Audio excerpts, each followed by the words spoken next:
For 300 years the Zarnathi Empire ruled the stars without fear, their fleets strong, their borders quiet, and their pride untouched, until one silent night in a forgotten corner of space, everything changed with a single strange signal that came from the dark, far beyond their mapped systems, where no one had lived or traveled for centuries.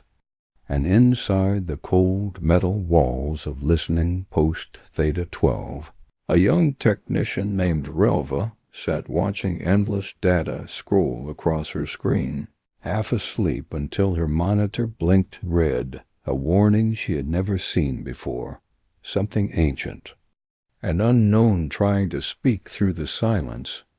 And as she leaned closer, her heart began to race, because the signal wasn't random noise or a meteor bounce. It was a message, encrypted in a way that didn't match any known code, pulsing steadily like a heartbeat. And though she immediately reported it to her supervisor, he brushed it off as interference, telling her that deep space was full of ghosts and echoes. But Relva knew it was something more, so she secretly logged the signal and ran it through Forbidden's archives. And after hours of decoding, her screen filled with a single word that froze her breath.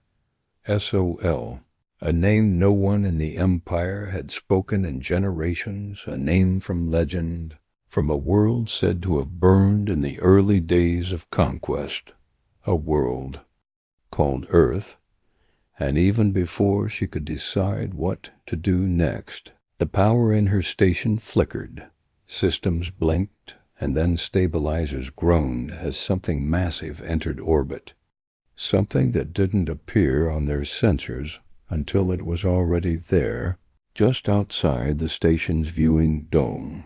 And when Relva ran up the stairs to the glass observatory, she saw it a black shape against the stars, not shaped like any known vessel, long, wide, and almost silent, its hull covered in old burn marks in human writing, and as it hovered, ignoring the Empire's commands to identify itself, all defenses failed to lock onto it, scanners showing nothing, as if it was a ghost. And then the warship broadcast a short signal to the Empire's core relay that echoed in every system just 2 words, "We remember," and panic spread across the Empire's communication lines, because the word "we" meant someone was out there, someone who had survived the purge of Earth, someone who was never supposed to return. And as commanders scrambled to send ships as high command, dismissed it as a prank or a rebel stunt, Relva watched from her post, terrified yet curious, because she could feel something in her bones, something old and human calling out across the void.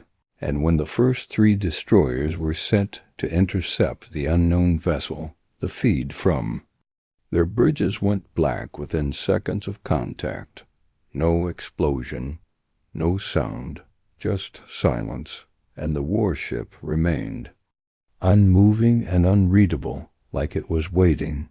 And across the Empire's systems, people began to whisper that maybe the stories were true, maybe Earth had not died, maybe humans had not been wiped out, but had simply gone dark, waiting in the shadows of deep space, growing stronger. And now, after centuries, they were back, not with words or warnings, but with silence more terrifying than war. And Relva, sitting alone with her screen still flashing the word "soul," understood before anyone else that this was not an invasion. It was a reckoning, a return, and she knew, deep in her heart, that the Empire's perfect rule had just ended with a whisper from the dark. The warship stayed at the edge of the Helian system, silent and still like a shadow that didn't belong among the stars, and despite all efforts, the Empire could not scan it, read it, or understand how it had arrived without detection.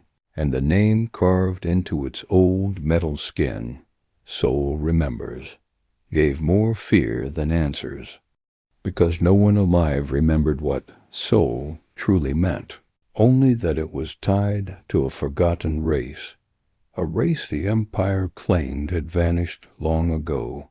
And as more destroyers circled the ship, trying to find a weak point or provoke a response, they found nothing, no shield, no signal, no movement, just the chilling feeling that they were being watched. And then, without warning, all 3 destroyers went dark.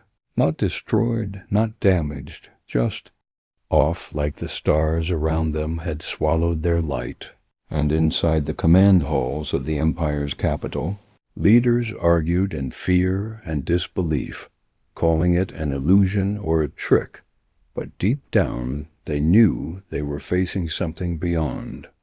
Their design, something they had not planned for, something they had long erased from history. And as panic grew across the border systems, more warships were prepared, while Relva sat alone in her quarters, replaying the last signal again and again, trying to understand what the warship wanted, because it had not fired, not moved, not even spoken clearly, only left behind silence and a word full of weight. And when she studied the vessel's structure closely, she noticed pieces of it were mismatched, as if rebuilt from older wrecks. Parts marked with human numbers, Earth languages, and strange star maps that no longer existed. And that's when she realized the warship should not exist, not by any known design, not with materials no longer made, not with technology that the Empire had long buried, and yet it did, right in front of them. And what was worse, it moved like it had memory, like it carried not just weapons, but pain. And when she secretly sent a low-frequency signal in an old Earth tone, one used only in test simulations of ancient communication, she received a reply, not words, but an image of burned city under a black sky, and a voice whispering, "We," waited. And with trembling fingers she sent another message asking, "Who are you?"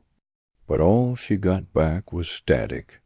And then the warship finally moved, not toward the capital, not toward a military base, but toward a forgotten colony once believed lost. And the Empire sent more ships, faster ones, smarter ones, all with orders to disable or destroy the unknown vessel. But before they could reach it, the warship vanished from their sensors again and reappeared above the colony, where every system failed instantly, lights went out, AI shut down, and people fell into a strange sleep that lasted 3 hours. And when they woke, they found no damage, no death, just one thing, a metal plate on the governor's table, marked with the same phrase, "Soul Remembers," and below it, coordinates pointing deep into uncharted space. And as fear turned into whispers and whispers into rumors, more people began to ask the same question. Had the Empire lied? Had Earth really been destroyed? Or had they simply buried something they could not understand, something they thought would never come back?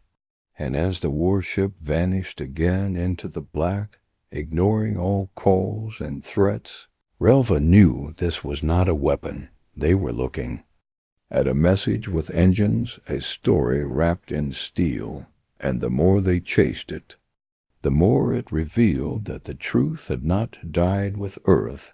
It had only been waiting, and now, after centuries of silence, it was returning to be heard.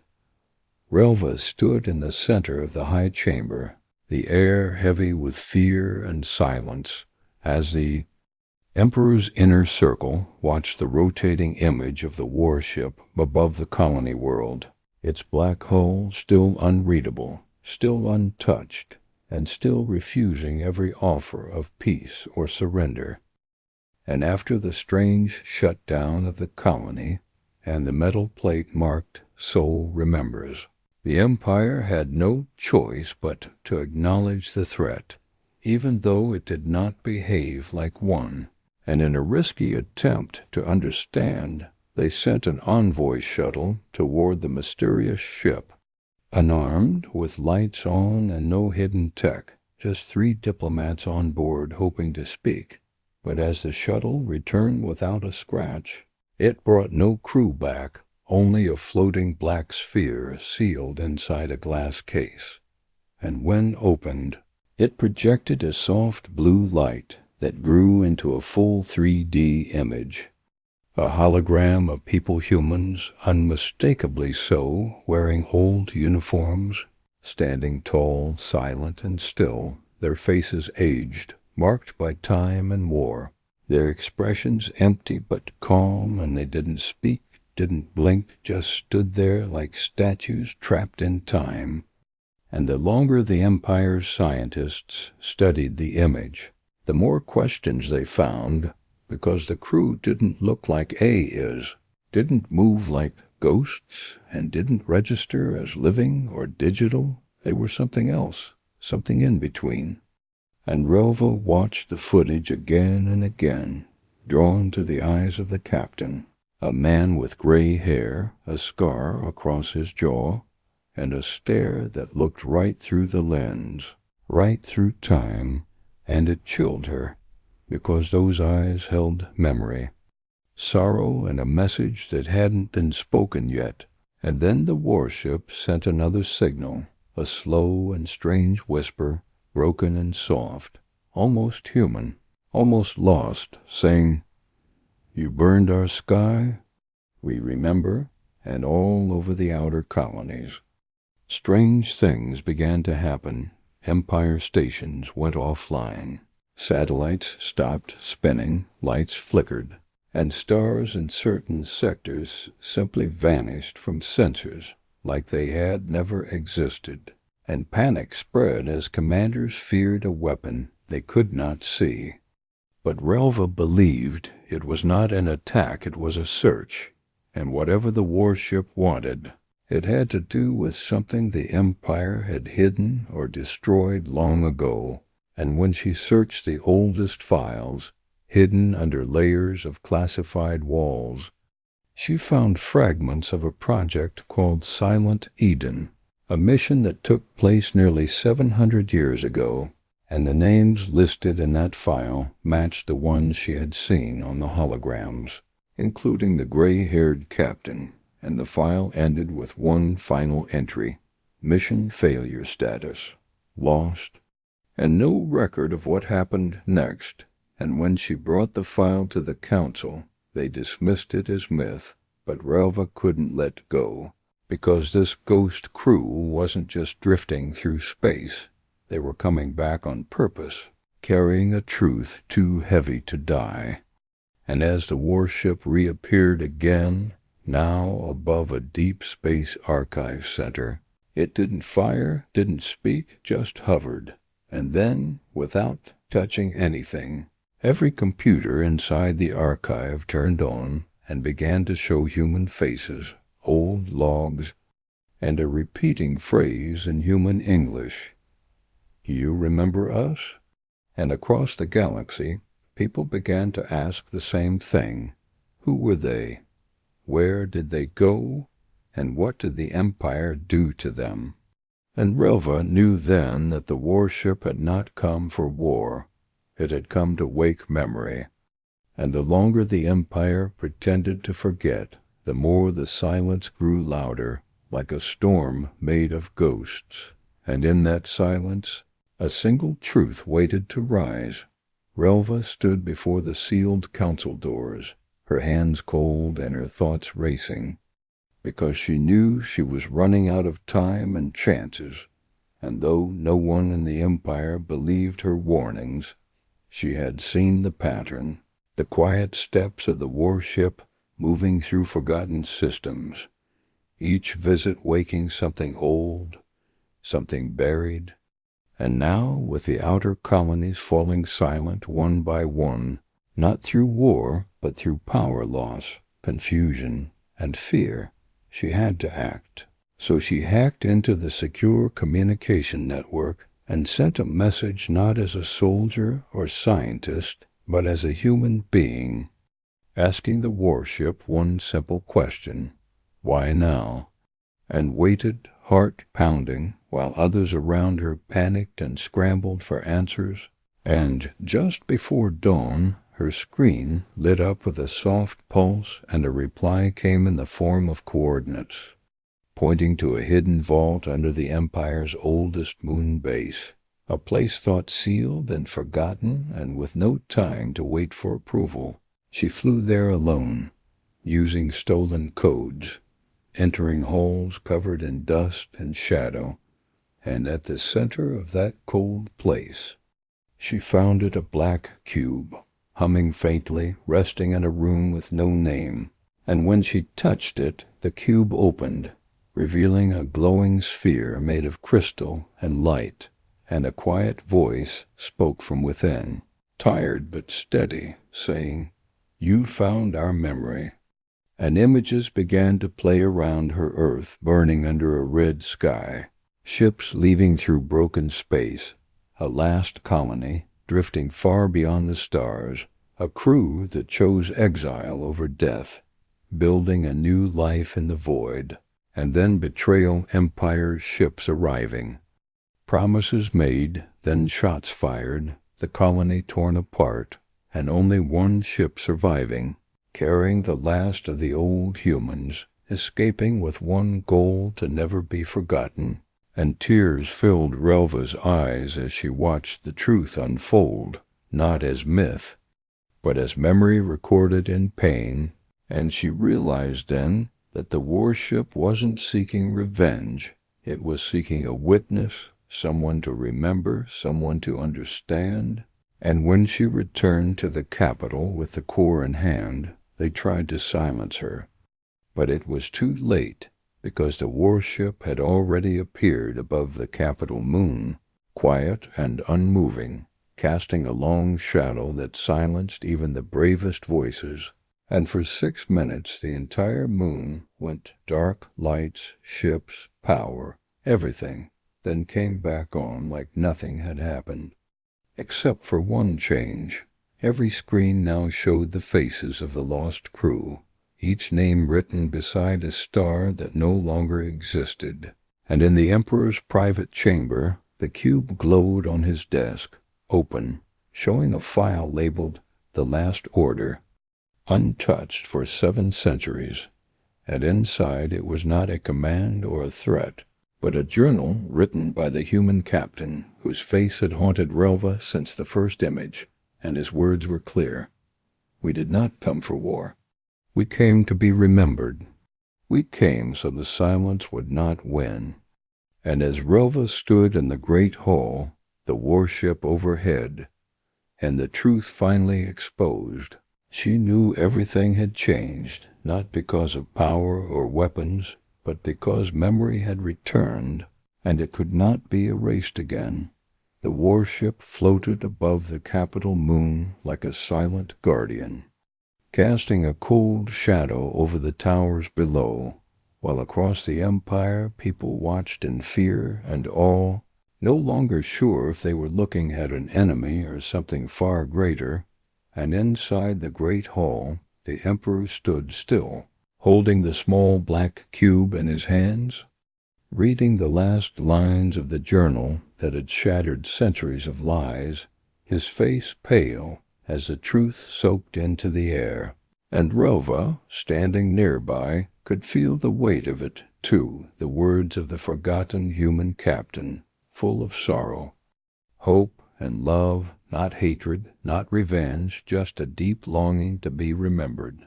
And as the Empire's leaders argued and shouted, trying to cover their fear with words, the lights in the hall flickered, and for a brief moment the same voice that had once whispered through static now spoke clearly, calm and soft, saying, "We are not gone." And outside, the warship opened a single hatch, releasing a small capsule that drifted slowly down through the clouds, untouched by defense systems, unbothered by scanners, and when it landed, Relva was the one who stepped forward to open it.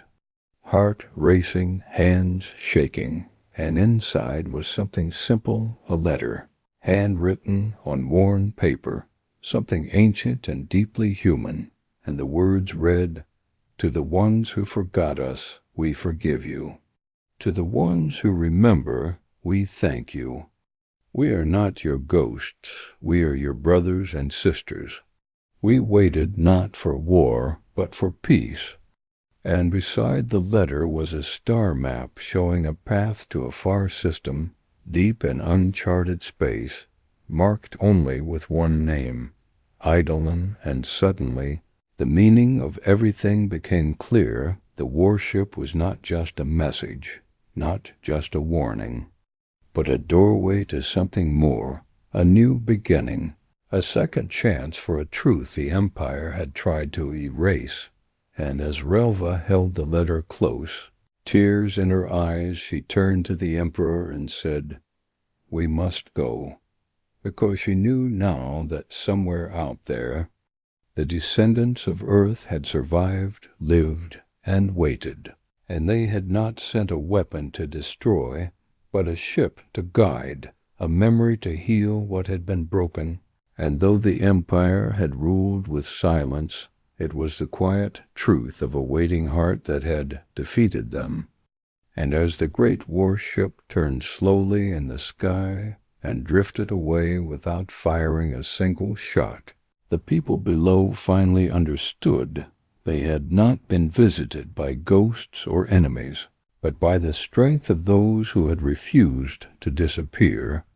And in the days that followed, new ships were built, not for conquest, but for discovery, and Relva was chosen to lead the mission to Eidolon, carrying the memory of the lost and the hope of the living.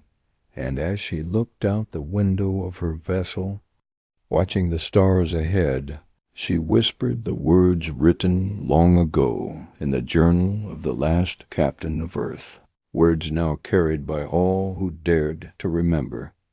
One day they will look to the stars and find us there. When they do, we will not bring fire. We will bring truth.